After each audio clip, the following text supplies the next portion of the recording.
Hello, I'm Professor Michael Chi, and I'll be speaking on advocating for earlier secondary school start times, hard lessons learned.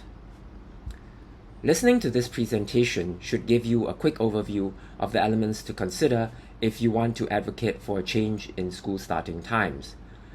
However, I would strongly recommend that you review the slides in greater detail, as there's additional content embedded in each slide.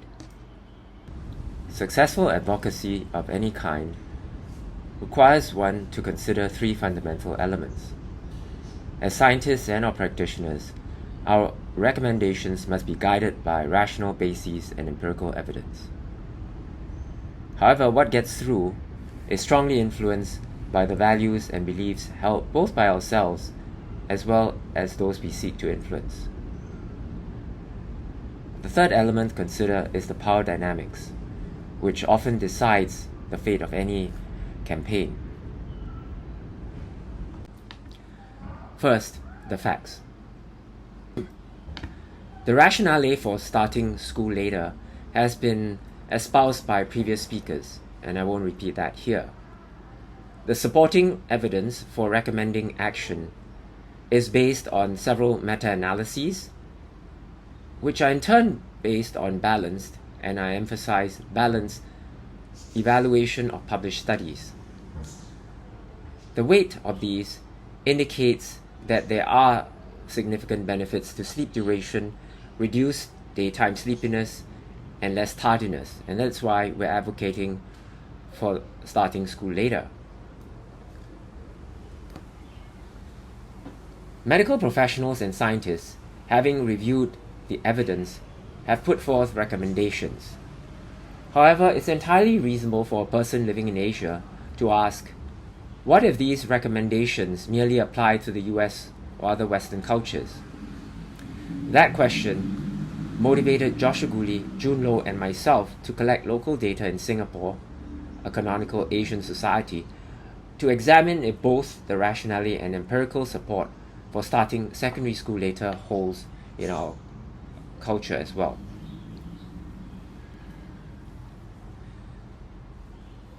Not unlike studies conducted in the US, Joshua Gooley's survey-based evaluation found that a majority of students do not obtain the recommended time in bed for nocturnal sleep. We also found a mid-adolescence shortening of nocturnal sleep that's consequent on the combination of a later bedtime but relatively constant wake times. Now, despite what our students say they receive habitually on school day nights on average, 6.5 hours of nocturnal sleep opportunity, shown here in the red lines, does not suffice to maintain levels of vigilance that can be achieved when there is an 8 or 9 hour nocturnal sleep opportunity. We established these findings through a series of multi-day quasi-laboratory sleep studies with PSG verification of sleep and objective measurement of vigilance.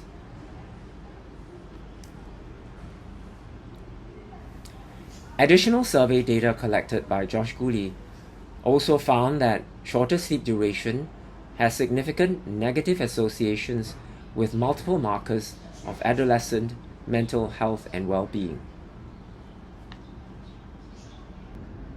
When a local school delayed its start time for 45 minutes from 7:30 to 8:15 in the morning, we found an increase in weekday time in bed of 21.5 minutes. Contrary to naysayers, the benefit of this slightly later waking time outpaced the effects of a later bedtime, and this was sustained over at least 9 months. We also found objective sleep extension of 10 minutes with actigraphy. In addition, there was a reduction in weekend time in bed extension, as well as improved alertness and sleep quality. Depressive symptoms and negative mood were also reduced. So in total, there were 7 benefits of our intervention. COVID-19 lockdowns in 2020 provided additional support from young adults who, when allowed to sleep in later, recorded longer nocturnal sleep with no negative impact on sleep efficiency. This effect was also seen in at least 23 other countries besides Singapore, although the gains in sleep duration varied across countries. To visualize this, compare the longitudinal plots of sleep timing in the 2020 lockdown period compared to the equivalent timing in 2019. A direct survey on school-age students conducted by a pediatric colleague, Michael Lim, found significant increases in sleep duration in both primary and secondary school students in Singapore during the lockdown period. This is shown in the comparison between the pinkish whisker and box plots and the green ones. As such, multiple lines of evidence indicate that given an opportunity to sleep in, children and young adults get more sleep.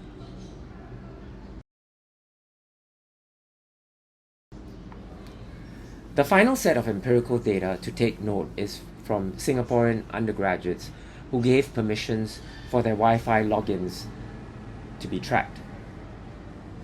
Josh Gooley and team found that classes starting at or after 10 a.m. were more likely to be attended than those starting at 8 or 9 a.m.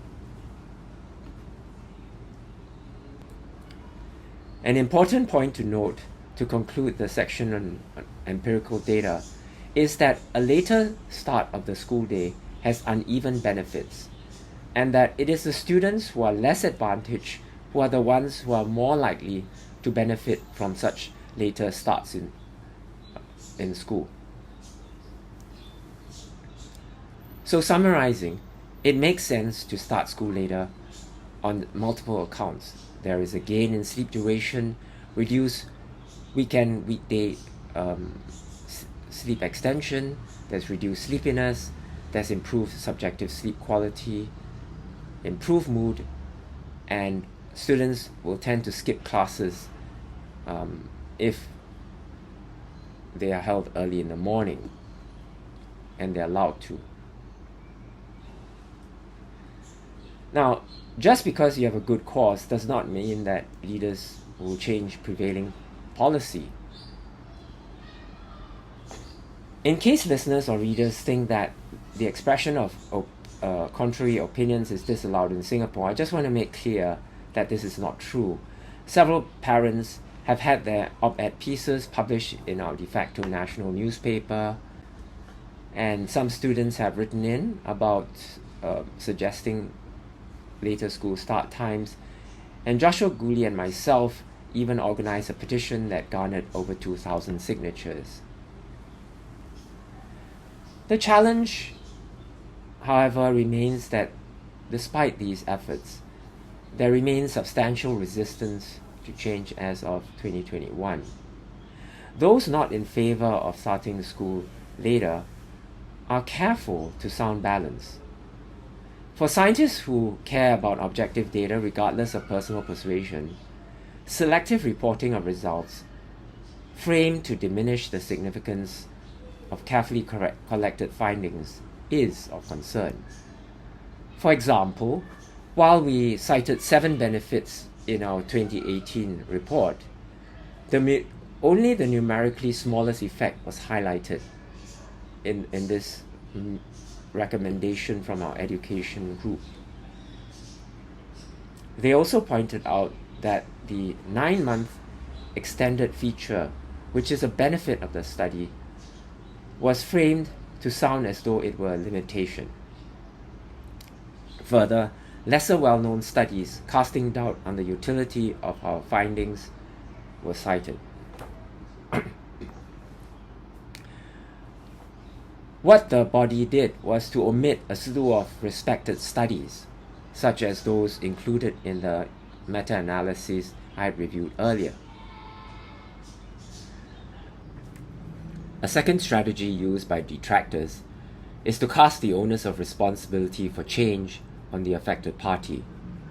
For example, students need to exercise better self-control. If they can't, bad things can happen to them. Isn't this reminiscent of the early days of the Me Too movement? Another disingenuous strategy is to state that schools have a choice to start later. They indeed do. But with the constant pressure to perform academically, only schools with elite students and enlightened leadership have the headroom to think of implementing the significant logistics to start school later. Careful rephrasing of statements can alter their perceived meaning. For example, we wish to say that starting school early at 7:30 a.m. isn't good, but stating that schools do not start earlier than 7:30 a.m. gives the impression that we should be thankful for the current situation, since it could be worse. Suggesting that in the past things were different and that we can fix current problems by reverting to practices that were held in past times is another tactic that's used. These are completely reasonable on the surface, but are in reality difficult to implement. Another tactic is to state a selective point. For example, in our 2018 study, we raised 7 features that indicated the benefits of starting school later, but here, the one that was numerically the smallest was highlighted in the release. The reality of later bedtimes in today's world is like what big tobacco was in the 60s through 80s, where powerful interests working behind a highly addictive product line made it difficult for the average person to resist and to change their behavior in a healthful manner. A second strategy used by detractors is to cast the onus of responsibility for change on the affected party. For example, students need to exercise better self-control. If they can't, bad things can happen to them. Isn't this reminiscent of the early days of the Me Too movement? The political process fundamentally serves persons who want to be seen to be doing the right thing. As such, even if there is disagreement with advocates on stance, a certain openness needs to be portrayed. Posing rhetorical questions gives a sense of thoughtful openness, whether or not there's any real intention to change.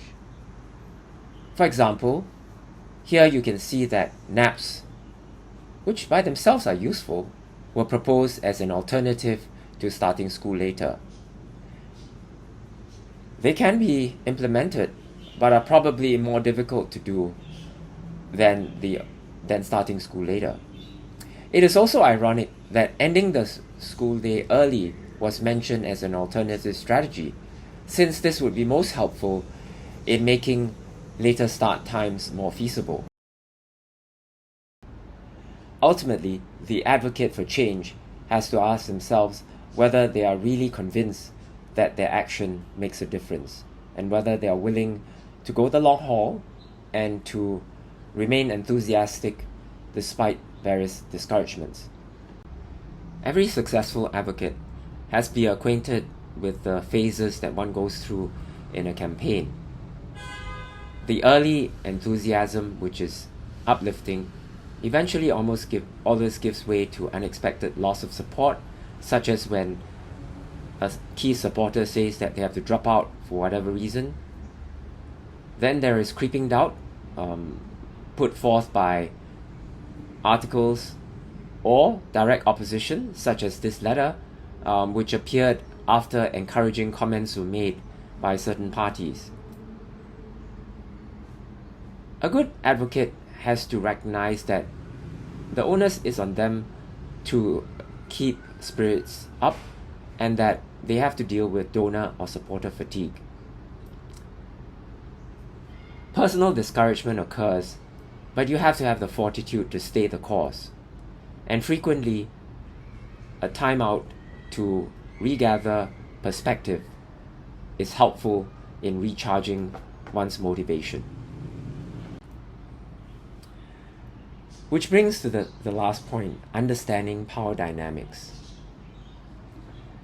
Contrary to what must appear in some listeners' minds, there are things Singapore has done very well as a result of willingness to intervene resolutely and on scale. Our efforts to control COVID-19 as well as recreational drug use are two positive examples where huge logistical effort and government will were exercised for the public good. The willingness to exert executive control for social good, however, does not extend to two factors that contribute to short student sleep: high levels of private tuition and time spent on the internet. The Chinese government, in contrast, has taken action. While educators and parents express their concerns locally, the current official position remains having students strengthen regulatory control capacity. In the end, such choices reveal true valuation, and the advocate has to face reality. Everyone agrees that sleep is important. It's just that for the detractors, it's not as important as other things in life. They will further remind you that starting school later is an open option, but that you are welcome to do all the heavy lifting yourself. You're also reminded that an open mind will be kept, but that you should consider how much you and your supporters are willing to give in order to effect change. As for peer-reviewed studies, you may have transcended the review process, but you have to remember who eventually decides public policy. How then does one proceed given these challenging constraints?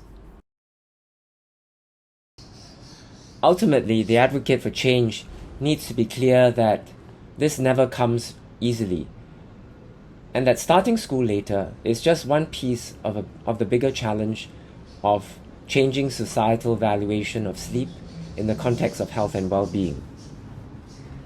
It is not helpful to think of detractors as opponents. Instead, one should think of them as persons who just don't care enough for sleep at present, but who might be persuaded in the long term.